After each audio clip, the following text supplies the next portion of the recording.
கர்த்தருக்கு மகிமை உண்டாவதாக. இன்றைய வேத வசனம் தானியேல் 3 வசனம் 15 முதல் 18 வரை. இப்போதும் எக்காளம், நாகசுரம், கின்னரம், வீணை, சுரமண்டலம், தம்புரு முதலான சகலவித கீத வாக்கியங்களின் சத்தத்தையும் நீங்கள் கேட்கும்போது தாழ விழுந்து நான் பண்ணி வைத்த சிலையை பணிந்து கொள்ள ஆயத்தமாயிருந்தால் நல்லது.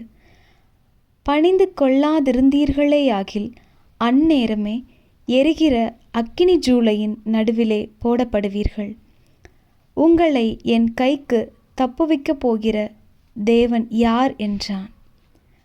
சாத்ராக், மேஷாக், ஆபேத்நேகோ என்பவர்கள் ராஜாவை நோக்கி, நேபுகாத் நேச்சாரே, இந்த காரியத்தை குறித்து உமக்கு உத்தரவு சொல்ல எங்களுக்கு அவசியமில்லை.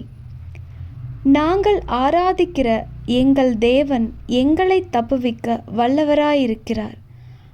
அவர் எரிகிற அக்கினி ஜூளைக்கும் ராஜாவாகிய உம்முடைய கைக்கும் நீங்களாக்கி விடுவிப்பார்.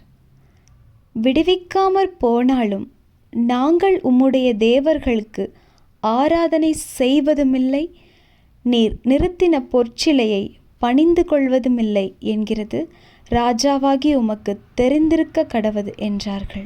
ஆமென்.